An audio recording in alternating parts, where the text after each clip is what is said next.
For 25 years, Oprah Winfrey ruled daytime television with the power to instantly transform author into bestseller or doctor into famous medical guru. But it was off-screen and in a faraway place she pursued her deepest dream of changing lives. She told ABC's Juju Chang about the girls she thinks of as her own daughters in this Nightline exclusive. As a mother, as just a person who has been a part of your lives for the past 4 or 5 years, I've never been more proud. I think you all were exemplary. You made me a really proud mama. She may not have biological children, but thanks to the first graduates of the Oprah Winfrey Leadership Academy for Girls, Oprah says she now understands the trials and tribulations, as well as the joys of parenthood. Nice to see you! All seen in the documentary, The First Graduating Class. So when they call you Mom Oprah, that's for real. Juju, if you were there more than 10 minutes, they'd call you Sis Juju. No matter who you're with, no matter what you're doing, if one of these girls calls, you pick up the phone. Oh yes, now we're all texting all the time. As a matter of fact, it just happened this morning. And I was on the phone last night for an hour with one of them trying to watch the debate. It's like, okay, trying to watch the debate, but okay, I hear what you're saying. Yes, I think I've come into my mothering space in a way that was wholly, so unexpected. I knew from the moment that I met these girls that I was going to fall in love with them, and I did. The maternal bonding began 5 years ago as a leap of philanthropic faith inspired by the venerable Nelson Mandela. What is the single life-changing, trajectory-changing moment for me was being exposed to a world of education that offered me a new insight into how I saw the world. So I just wanted to do that for somebody else, that's all. Out of thousands of applicants, Oprah handpicked 72 girls. Do you think that I'm good enough to be selected to go to the school? I think that you are good enough. Girls from shanty towns. And we'll have like maybe 60 families living together in a yard. The house that I live in with my mom is a very small. Girls who've experienced trauma and the hardships ingrained in poverty. Girls a lot like a young Oprah Winfrey. At the time that I grew up in Mississippi, it was very much like South Africa. It was apartheid Mississippi. It was.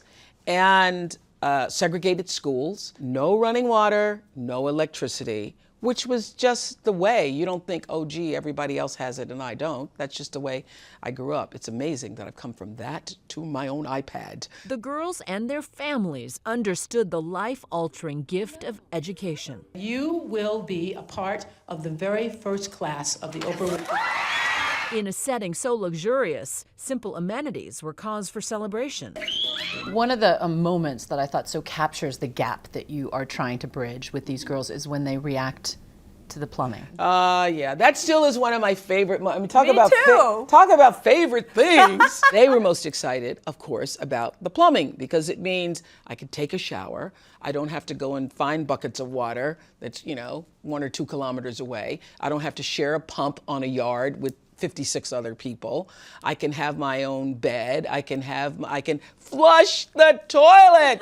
But there was also scandal. When a female dorm advisor was charged with sexually molesting several girls, Oprah fired her and other staffers. But instead of distancing herself, she flew to South Africa to personally apologize to the students and their parents. You learn from your mistakes. You learn by doing.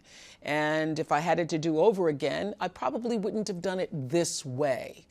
Certainly, I know enough now that I can help other people. Forbes magazine estimates that the 58-year-old billionaire media mogul has devoted roughly $400 million of her fortune towards education. But still, some may wonder. Why is Oprah investing in South Africa when she should be investing? To me, I don't look at it as just an investment in South Africa, but it's a gift to the world. All of those girls are going to be in places all over the world. Wherever the future of the world is decided, those girls will be sitting at the table. That's my great hope and desire for them.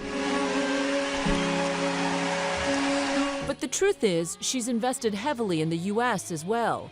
400 scholarship winners, the so-called Sons of Oprah, paid tribute. Because we knew you. In the emotional high point at the end of her 25-year run on The Oprah Show. The film follows the girls' epic journey from the poorest townships of South Africa all the way to graduation. So there were many days during these past 5 years where I'd ask myself, what were you thinking? What were you thinking you could build a school? I was thinking about this day. I was thinking about this day with them walking in triumph across this stage in their white dresses. Ladies and gentlemen, the class of 2011. So like any nervous mom sending kids off to college, 6 of them here in the U.S., shopping for dorm furnishings with them left her feeling like an empty nester. The very first morning that the girls from the United States were here, and we were all going to, I can't believe I'm weeping over Target and Bed Bath & Beyond, but the morning that we were all getting dressed to go shopping for their college dorms, I mean, it's the moment it hit me. It's been a journey, too, for Oprah. Her cable network OWN has struggled, but recently it's enjoyed a ratings uptick. At first, that I was sort of bogged down, and if you'd asked me this, 3 months ago, I would have probably had a different feeling about it, like, oh, it's so challenging. Now I can see the light. I look at it as though I was climbing Kilimanjaro, and I was just had my head to the ground and one foot in front of the other. Now I can see the summit. Isn't that nice? I can see the summit. For Nightline, I'm Juju Chang in Washington, D.C.